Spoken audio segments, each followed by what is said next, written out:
आर्या श्रीमती दुलारी Singh college के YouTube channel पर आप सबका स्वागत है। मैं आपको बीएड सेकेंड सेमेस्टर विज्ञान वर्ग के छात्रों के लिए जीव विज्ञान शिक्षण पढ़ाऊंगा। आज हम पाठ 1 पढ़ेंगे। पाठ का शीर्षक है पाठ्यक्रम में जीव विज्ञान का महत्व। तो पिछले वीडियो में हम आपको जीव विज्ञान के बारे में बताए थे, जीव विज्ञान की उपयोगिता, व्यवसाय, ठीक है, इन सब के बारे में बताए थे। आज हम आपको कुछ वैज्ञानिकों के बारे में बताएंगे, योगदान के बारे में बताएंगे कि उनका जो है जीव विज्ञान के क्षेत्र में क्या योगदान है। तो आप सभी को इस लेक्चर में पढ़ाए गए पाठ का नोट्स तैयार करना है। तो चलिए शुरू करते हैं।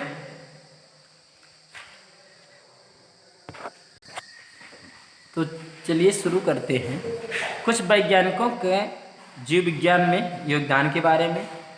तो अब आपको इसमें पहले हम आपको बताएंगे पाश्चात्य प्रमुख जीव वैज्ञानिक एवं इनके विवरण जो हैं निम्न प्रकार से हैं। तो पाश्चात्य प्रमुख जीव वैज्ञानिक एवं इनका विवरण निम्न प्रकार से, यानी पहले हम कुछ पाश्चात्य यानी विदेशी वैज्ञानिकों के जीव वैज्ञानिकों के बारे में पहले बताएंगे।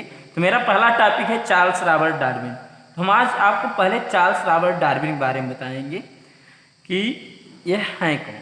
चार्ल्स डार्विन का यानी जीव विज्ञान के क्षेत्र में क्या योगदान है, इन्होंने क्या किया। तो इनका जन्म 1809, अमृत 1822, यानी इसी के बीच में थे। अब यह जो चार्ल्स रॉबर्ट डार्विन है, इनका जन्म श्रूसबरी इंग्लैंड में, यानी इंग्लैंड के श्रूसबरी में हुआ था। इन्होंने पहले एडिनबरो में चिकित्सा शास्त्र का अध्ययन किया।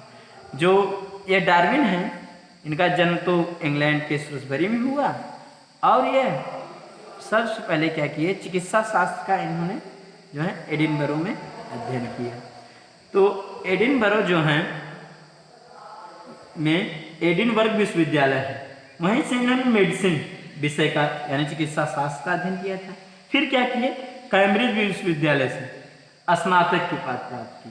फिर इसके बाद क्या किया कि कैम्ब्रिज विश्वविद्यालय से इन्होंने स्नातक यानी डिग्री की उपाधि हासिल की। फिर सन 1831 में प्रसिद्ध वनस्पति शास्त्री हेंस लो ने बीगल नामक जहाज पर सर्वेक्षण के लिए प्रकृति शास्त्री के रूप में इनके नाम का अनुमोदन किया। हुआ क्या कि जो ब्रिटिश सरकार की एक जहाज है HMS बीगल, तो यह विश्व सर्वेक्षण जहाज है। तो प्रकृति के बारे में अध्ययन के लिए वह जहाज जो है जा रही थी। तो हेंसलो को क्या करना था कि उनको जो है अनुमोदन करना था, यानी जो है इनको निकालना, बताना, जो है इनको जो है अनुमोदन के रूप में वैज्ञानिकों, प्रकृति शास्त्री वैज्ञानिक का चुनाव करना था।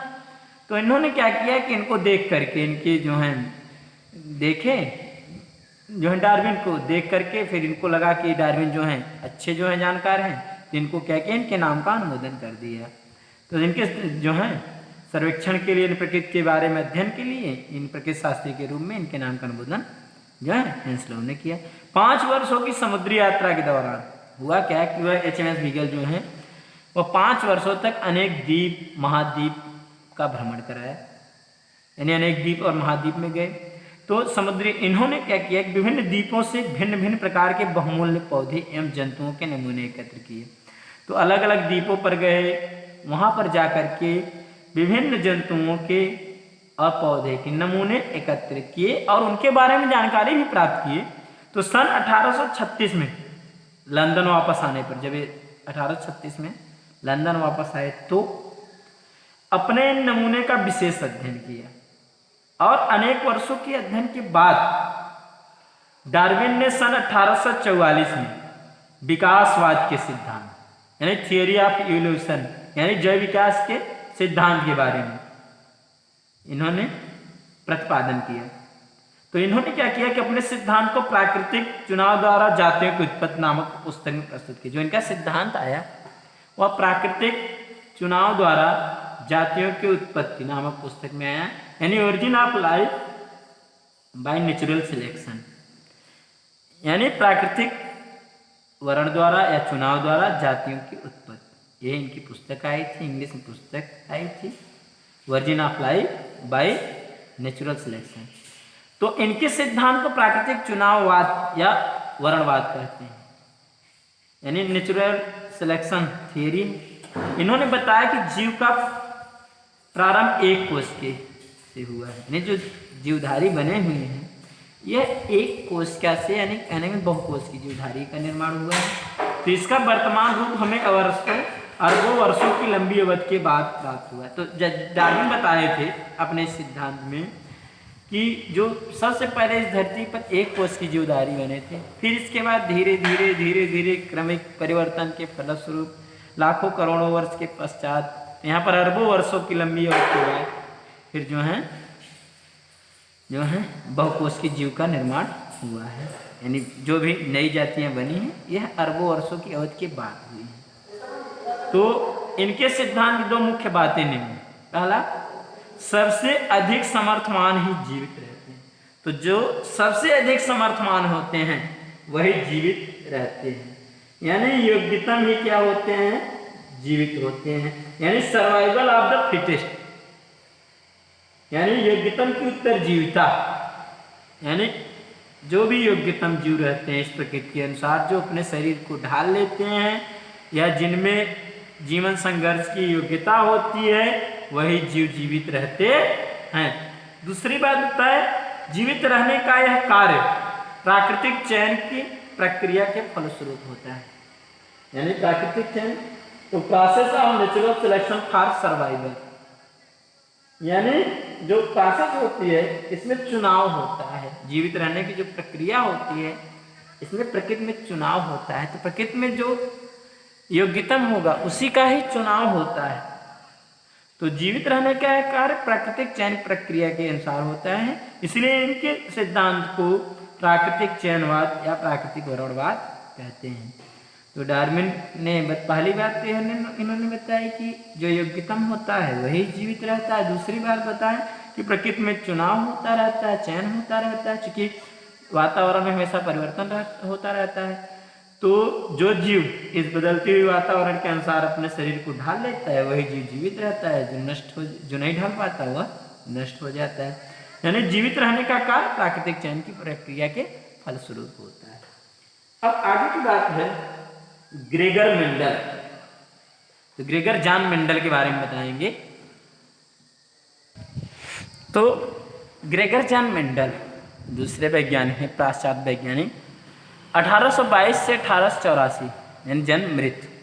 तो मेंडल का जन्म, चूंकि इनको शॉर्ट मेंडल कहते हैं, तो मेंडल का जन्म यूरोप के ऑस्ट्रिया देश के ब्रून नामक शहर के सिलिसिया गांव में हुआ था। तो इनका जन्म 1822 ईस्वी में यूरोप के ऑस्ट्रिया देश के, तो देश ऑस्ट्रिया और ब्रून शहर गांव सिलिसिया में हुआ था। तो सन 1865 में ब्रून शहर में ईसाइयों के पादरी पद पर नियुक्त थे। तो ये क्या हुए, जब शिक्षा ग्रहण कर लिए तो शिक्षा ग्रहण करने के पश्चात इन्होंने 1865 ईस्वी में ब्रून शहर में ईसाइयों के पादरी पद पर नियुक्त हो गए। तो इन्होंने क्या किया, मटर के पौधे पर प्रयोगों के आधार पर आनुवंशिकी के प्रसिद्ध नियमों को प्रतिपादन किया। तो मेंडल, ग्रेगर जॉन मेंडल जो थे, इन्होंने कई वर्षों तक मटर के पौधे पर अपना प्रयोग किया था।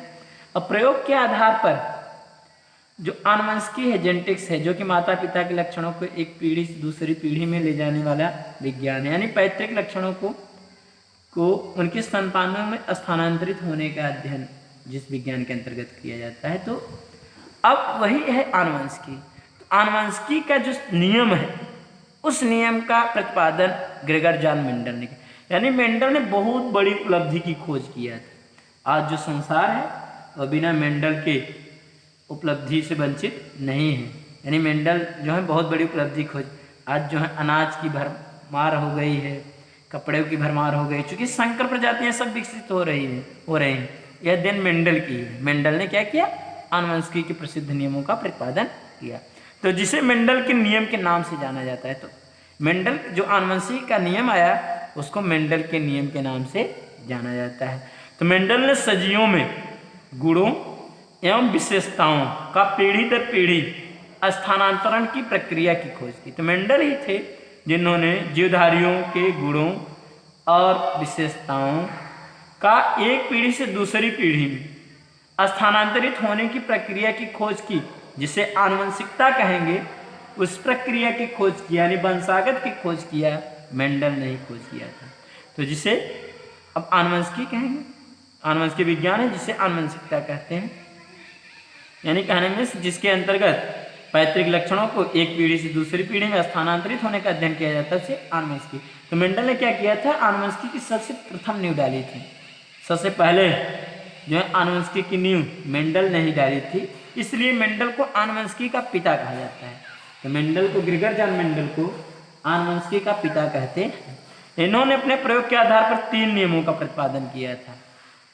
प्रभाविता का नियम, लॉ ऑफ डोमिनेंस, पृथक्करण का नियम, लॉ ऑफ सेग्रीगेशन, स्वतंत्र विहन का नियम, लॉ ऑफ इंडिपेंडेंट असॉर्टमेंट।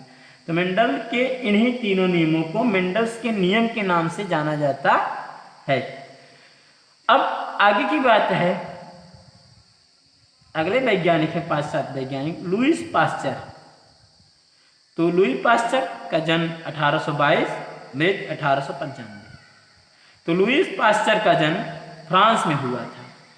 इनका जन्म जो है, यह फ्रांसीसी वैज्ञानिक थे, इनका जन्म फ्रांस में हुआ था। तो ये क्या किए थे, सूक्ष्म जो है विज्ञान का इन्होंने अध्ययन किया था। यानी ये भी बताए थे रोग की उत्पत्ति रोगाणुओं द्वारा होती है, यानी सूक्ष्म जीवों द्वारा ही बहुत रोग होते हैं। तो इसलिए इनको सूक्ष्म जीव विज्ञान या सूक्ष्म जैविकी का पिता कहते हैं। यानी फादर ऑफ माइक्रोबायोलॉजी जो है लुई पाश्चर। इन्होंने एक प्रयोगशाला तैयार किया, बाद में यही चल करके पाश्चर इंस्टीट्यूट कहलाई। जो इनकी प्रयोगशाला थी लुई पाश्चर की, वही पाश्चर इंस्टीट्यूट के नाम से जाना गया। तो जीव विज्ञान के क्षेत्र में इनकी उपलब्धियां निम्न हैं। तो लुई पाश्चर का जो उपलब्धियां हैं वह जीव विज्ञान के क्षेत्र में बहुत हैं, तो जिसको हम आपको थोड़ा सा बता रहे हैं। तो इनकी निम्न है। तो अगला पहला पॉइंट है, तो जीव विज्ञान के क्षेत्र में जो लुई पाश्चर की उपलब्धियां हैं, तो इसमें पहला है जीवन का मूलभूत चक्र। तो लुई पाश्चर ने बताया कि जो जीवन होती है उसका जो चक्र होता है, मूलभूत चक्र होता है जीवन का, तो लुई पाश्चर ने बताया। तो यह बताया कि समस्त जीवधारियों का एक जीवन चक्र होता है। यानी कहने में जन्म से लेकर मृत्यु तक समस्त जीवधारियों में एक घटनाक्रम पाई जाती है। तो यह लुई पाश्चर ने ही बताया। और यह भी बताया कि सभी सजीव पदार्थ अंत में सूक्ष्म जीवों का भी भोजन बन जाते हैं। दूसरा इन्होंने बताया संरक्षण विधि जो है, इनकी संरक्षण विधि दूसरा है कि दूध और जो है क्रीम को संरक्षित करने की इन्होंने विधि बताई थी। तो जिसको पाश्चराइजेशन कहते हैं, पाश्चरीकरण या पाश्चराइजेशन कहते हैं। इन्होंने दूध को संरक्षण करने की विधि बताई थी कि दूध को क्या करिए कि शीघ्रता से जो है 61.08 डिग्री सेंटीग्रेड पर जो है उबाल करके फिर इसको शीघ्रता से ठंडा करके किसी जो है पॉलीथीन वगैरह में रख दीजिए। जब रख देंगे तो दूध जो है खराब होने में, खट्टा होने में उसमें काफ़ी समय लगता है। तो संरक्षण यानी दूध के संरक्षण की विधि इन्होंने बताया, जिसको इन्हीं के नाम पर ही उसको पाश्चरीकरण कहें या पाश्चराइजेशन कहते हैं। फिर तीसरी है कीटनाशक द्रव्य। तो यानी कीटनाशक द्रव्य इन्होंने बताया कि एंटीसेप्टिक जो एंटीसेप्टिक्स होती है, जो प्रतिरक्षी होती है, तो द्रव्य एक पाई जाती है। जैसे मान लीजिए कहीं पर चोट वगैरह लग गई, तो उस चोट से बचाने के लिए क्या करते हैं कि एक एंटीसेप्टिक द्रव्य यानी कीटनाशक, जिस पर कीड़े मकोड़े न बैठने पाए, कोई बैक्टीरिया वगैरह न बैठने पाए, तो जिससे क्या करेंगे कार्बनिक अम्ल का घोल जो है वो लगा करके उस कीट को मार सकते हैं। यानी कोई भी कीट जो है घाव पर नहीं बैठेंगे, यानी नष्ट हो जाएंगे। यानी ऑपरेशन करने से पहले क्या करें कि कीटनाशी यानी एंटीसेप्टिक औषध का प्रयोग कर दें। अच्छा, एक चीज़ और भी क्या कह रहे हैं कि औजार को भी भली भांति गर्म कर लिया जाए, यानी कीट को मार कर ही उसका उपयोग किया जाए। फिर इसके बाद चौथा पॉइंट है खमीर, यानी फर्मेंटेशन की बात किए हैं कि जो किण्वन क्रिया होती है उसमें ईस्ट कोशिकाएं सहायक होती हैं। तो फर्मेंटेशन यानी किण्वन की खोज इन्होंने किया था। इसमें बताया कि जो किण्वन प्रक्रिया होती है वह एक अनाक्षी श्वसन की प्रक्रिया होती है, यानी ऑक्सीजन की अनुपस्थिति में क्या करते हैं, जो सूक्ष्म जीव खमीर होते हैं, ईस्ट होते हैं, वह शर्करा की घोल को क्या करते हैं, शराब में परिवर्तित कर देते हैं, यानी उसका किण्वन कर देते हैं।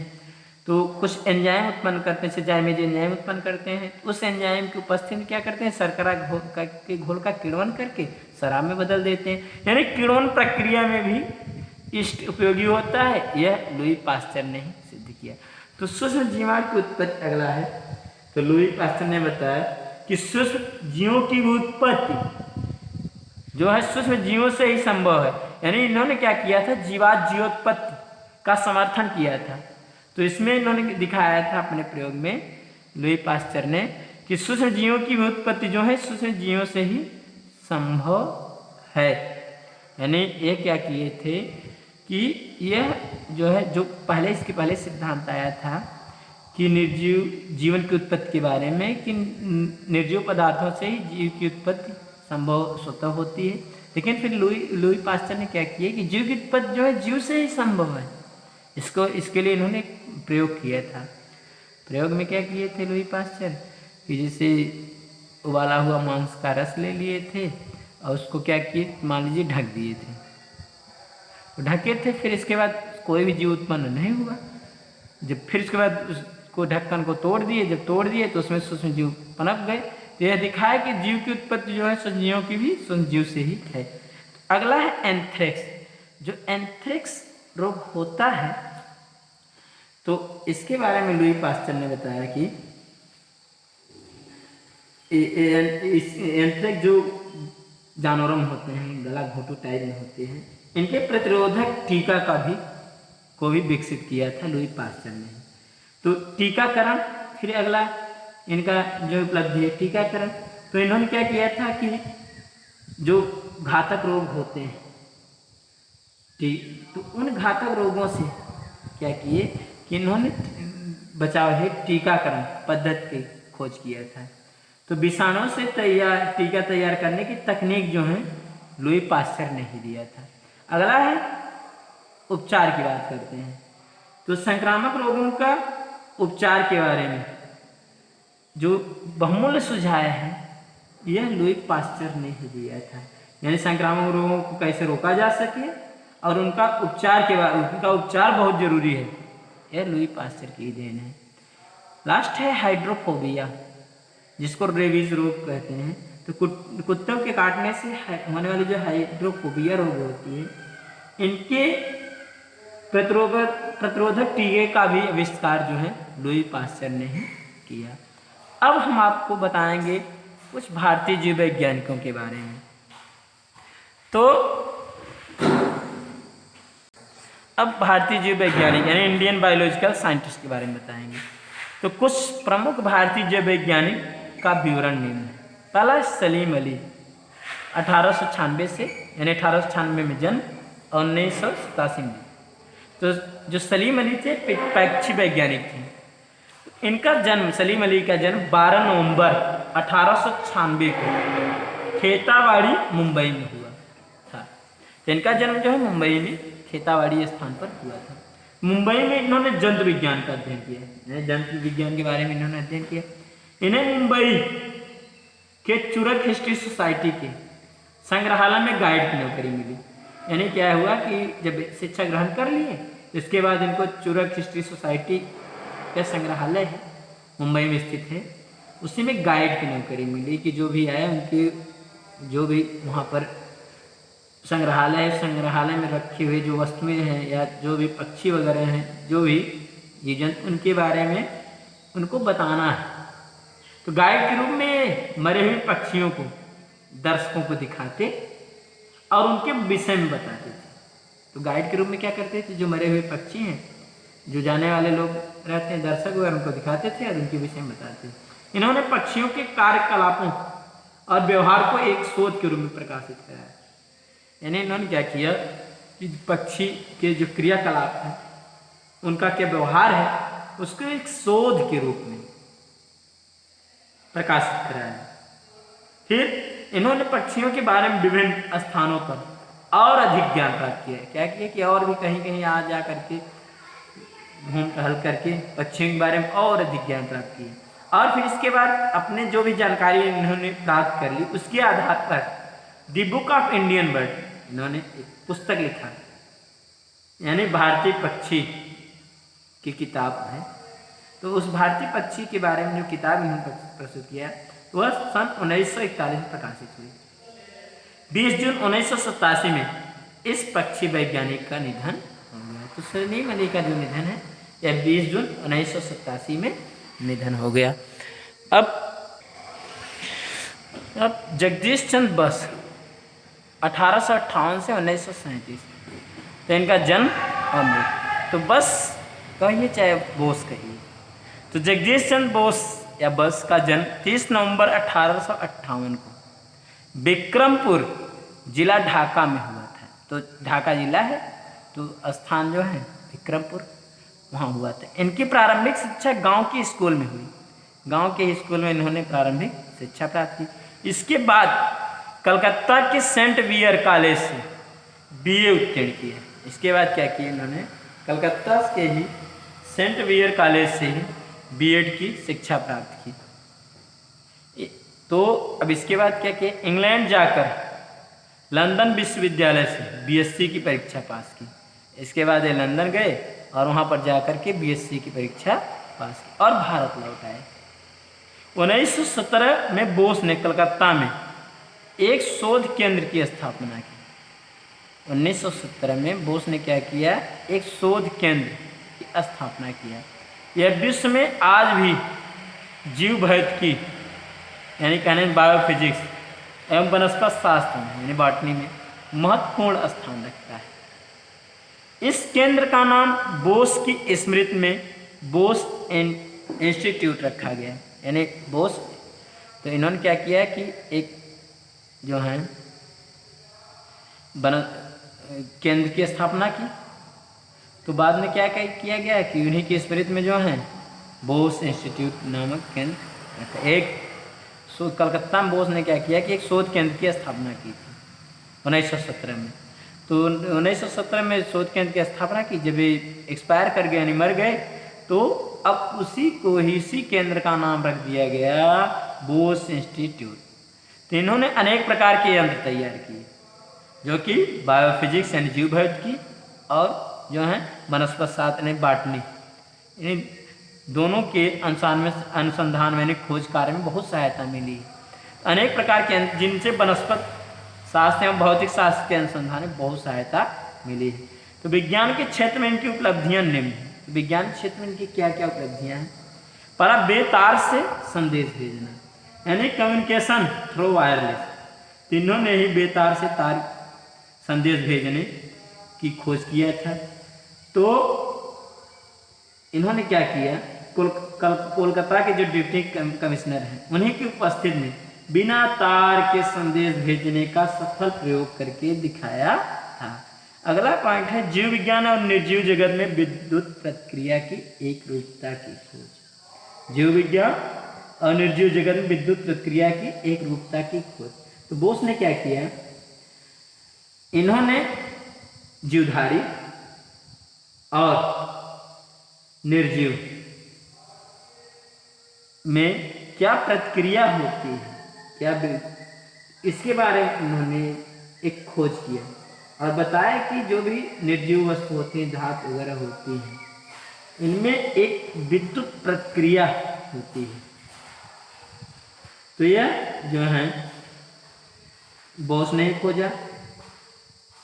यानी कहने में इसकी कुछ क्रियाएं जो होती हैं, जो क्रियाएं जंतुओं में होती हैं, उसी से मिलती जुलती कुछ प्रक्रियाएं जो होती हैं धातु या निर्जीव वस्तुओं में भी या जड़ वस्तुओं में भी होती हैं। तीसरा, वनस्पति जगत में चेतना। तो इन्होंने जो बस थे ये बताया कि पौधे भी सुख दुख का अनुभव करते हैं। तो यानी पौधे भी सोते हैं, पौधे भी जागते हैं, यानी जैसे जो है जंतुओं में जैविक क्रियाएं होती हैं, ऐसे पौधे में भी होती हैं। यानी कहने में पौधे में भी जैविक कारणों का भी प्रभाव, यानी पौधे भी जैविक क्रिया कर रहे हैं तो उन पर भी प्रभाव पड़ता है। ये भी सोते हैं, जागते हैं, सुख दुख इन सब का अनुभव करते हैं। तो वनस्पत जगत में भी चेतना पाई जाती है। इसके लिए इन्होंने क्या किया कि कुछ यंत्र की खोज किया, अनेक यंत्र की खोज किया, जिसमें से कुछ निम्न। पहला है रेजोनेंट रिकॉर्डर, यानी गुंजायमान रिकॉर्डर, जो आवाज वगैरह गूंजती है उसका रिकॉर्ड के बारे को खोजे। यानी इसके यंत्र के द्वारा पौधे ने क्या किया कि एक बस ने क्या किया कि इस यंत्र के द्वारा बस ने किया कि पौधे और जो भी जंतु हैं उनमें जो झटका लगता है, जो थकावट आती है, जो नींद आती है, उसको भी रिकॉर्ड करते हैं। यानी उसका भी रिकॉर्ड कर लेंगे, उसको भी अपने पास जो है रिकॉर्ड करके रख सकते हैं। और विषैले पदार्थ का भी जो घातक प्रभाव पड़ता है, उसका क्या प्रभाव पड़ता है, इस रेजोनेंट रिकॉर्डर द्वारा ही संभव हो सका है।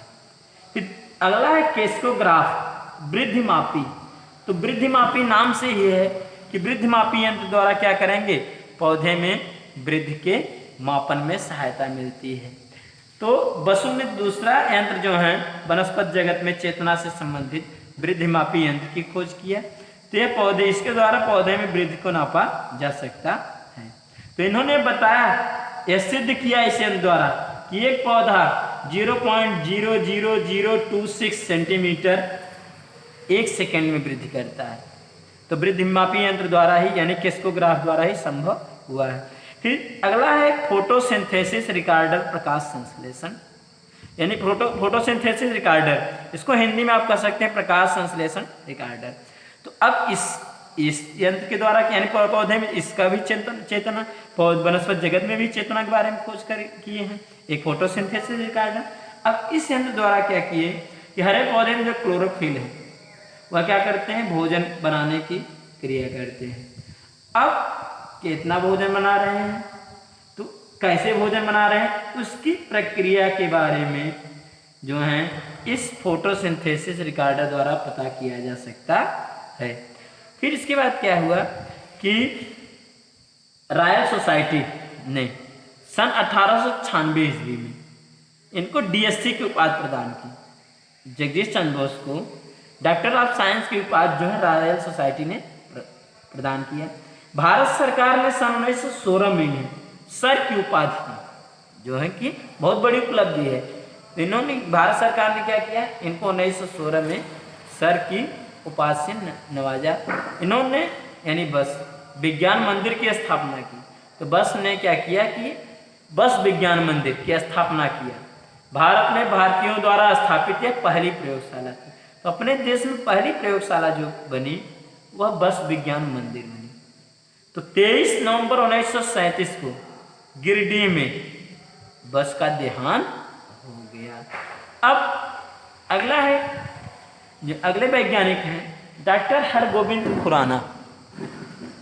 चला जाते हैं, अगले वैज्ञानिक हैं डॉक्टर हरगोविंद खुराना। इनका जन्म 1922, मृत्यु 2011। तो खुराना का जन्म वर्तमान में पश्चिमी पाकिस्तान के पंजाब में स्थित रायपुर कस्बे में 9 जनवरी सन 1922 हुआ था। तो जो खुराना है, हरगोविंद खुराना है, तो अब इसमें पंजाब में स्थित है रायपुर कस्बे में। तो वहीं उनका जन्म हुआ था 9 जनवरी 1922 को। इन्होंने सन 1945 में विज्ञान विषय में MSc की परीक्षा पंजाब विश्वविद्यालय से की। तो यानी मास्टर ऑफ साइंस हुए ये पंजाब विश्वविद्यालय से। 1947 में ये पाकिस्तान छोड़कर भारत आ गए, यानी भारत आए 47 में आज़ादी के बाद। इसके बाद इंग्लैंड चले गए, फिर इंग्लैंड चले गए और सन 1948 में PhD की उपाधि प्राप्त की, यानी डॉक्टर ऑफ फिलॉसफी हो गए। इसके बाद नोबेल पुरस्कार विजेता सर अलेक्जेंडर के साथ 2 वर्ष कार्य किया। जो नोबेल पुरस्कार विजेता हैं सर अलेक्जेंडर, प्रसिद्ध वैज्ञानिक अलेक्जेंडर रसायन शास्त्र, इनके साथ इन्होंने 2 वर्षों तक जो है कार्य किया, यानी प्रयोग किया। सन 1952 में ब्रिटिश कोलंबिया विश्वविद्यालय कनाडा गए। अब इंग्लैंड से कहाँ चले गए? कनाडा। और सन 1953 में डीएनए के एंजाइम को सबसे पहले पृथक किया, यानी बहुत बड़ी खोज कर दी। इन्होंने क्या किया कि सबसे पहले डीएनए के एंजाइम को पृथक किया सन 1953 में डॉक्टर हरगोविंद खुराना। फिर कनाडा से अमेरिका चले गए। अब क्या हुआ कि जो है इंग्लैंड से फिर कनाडा से फिर अमेरिका पहुंच गए। अमेरिका में कार्य करते हुए इन्हें आनुवंशिक कोड की संरचना पर दो अन्य वैज्ञानिक डॉक्टर मार्शल नीरेनबर्ग एवं रॉबर्ट होली के साथ सन 1968 में संयुक्त रूप से नोबेल पुरस्कार प्राप्त हुआ।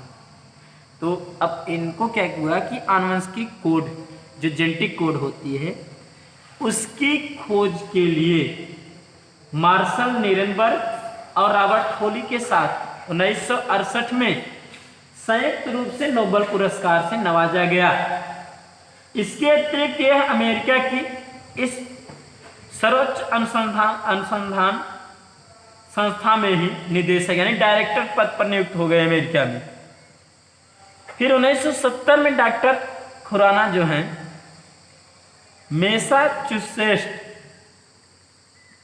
इंस्टीट्यूट ऑफ टेक्नोलॉजी यानी MIT है, यहाँ पर जीव विज्ञान और रसायन शास्त्र के अल्फ्रेड स्लोन प्रोफेसर नियुक्त की गई। यानी जो भी भर्ती वगैरह प्रक्रिया होती है उस भर्ती प्रक्रिया में यानी वैज्ञानिकों की भर्ती प्रक्रिया में खड़े हो गए, प्रोफेसर हो गए।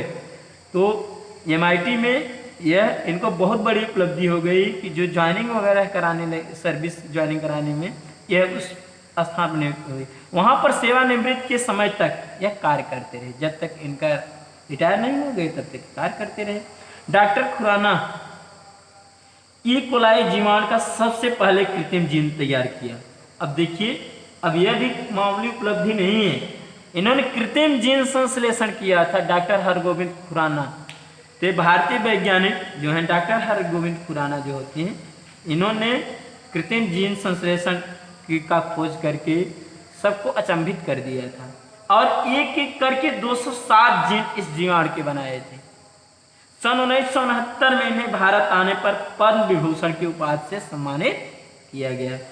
तो अब अपने यहाँ क्या है कि शिक्षा से संबंधित जो भी हैं अब उससे जो हैं इनको विज्ञान के क्षेत्र में भी पद्म विभूषण के सम्मान से सम्मानित किया गया। 9 नवंबर 2011 को 89 वर्ष की उम्र में इनका निधन हो गया। तो डॉक्टर हरगोविंद खुराना का निधन जो है 89 वर्ष की उम्र में हो गया। अब अगले वैज्ञानिक हैं प्रोफेसर बीरबल साहनी। इनका जन्म 1891, मृत्यु 1949। तो अब डॉक्टर जो प्रोफेसर बीरबल साहनी हैं यह जीवाश्म वैज्ञानिक हैं, भारतीय जीवाश्म वैज्ञानिक डॉक्टर बीरबल साहनी। तो यह एक भारतीय जीवाश्म वैज्ञानिक पेलियोबॉटनिस्ट थे। यह एक भूवैज्ञानिक भी थे, यानी कहने में इसकी पृथ्वी के अंदर जो भी पाए जाने वाले वस्तु हैं उनके बारे में भी अध्ययन करते थे। लखनऊ में इन्होंने जीवाश्मिकी संस्थान पेलियोबॉटनिकल इंस्टीट्यूट की स्थापना की। इनकी माता श्रीमती ईश्वर देवी एवं पिता रुचिराम शर्मा थे। इनका जन्म सहारनपुर जिले के वेहरा नामक स्थान पर 14 नवंबर सन 1891 में हुआ था। तो माता ईश्वर देवी, श्रीमती ईश्वर देवी, पिता रुचिराम शर्मा थे। जन्म कहाँ हुआ? सहारनपुर जिले के वेहरा नामक स्थान पर यानी गांव में हुआ था। 14 नवंबर सन 1891 में हुआ था। इनकी प्रारंभिक शिक्षा भारत में लाहौर के राजकीय महाविद्यालय में व पंजाब विश्वविद्यालय में हुई थी। इन्होंने 1919 में लंदन विश्वविद्यालय से DSc की उपाधि की डिग्री प्राप्त की। तो DSc साइंस ऑफ डॉक्टर हो गए। भारत लौटने के बाद इन्होंने 1 वर्ष तक बनारस हिंदू विश्वविद्यालय वाराणसी तथा पंजाब विश्वविद्यालय में वनस्पति विज्ञान में प्रोफेसर पद पर कार्य किया। यानी क्या हुए कि अध्यापक पर यह भी क्या कार्य किए। सन 1941 में इन्हें लखनऊ विश्वविद्यालय में वनस्पति विज्ञान के अध्यक्ष और प्रोफेसर के पद पर नियुक्ति मिली। तो क्या हुआ कि 1941 में हेड ऑफ डिपार्टमेंट हो गए, यानी वहाँ के अध्यक्ष हो गए वनस्पति विज्ञान के, और वहाँ पर भी प्रोफेसर पद पर नियुक्ति मिल गई। इसी समय कैम्ब्रिज विश्वविद्यालय में इनकी सेवाओं के लिए इन्हें सन 1924 में SCD की उपाधि प्रदान की। अब क्या हुआ कि कैम्ब्रिज विश्वविद्यालय से 1924 में इनको SCD से नवाजा गया।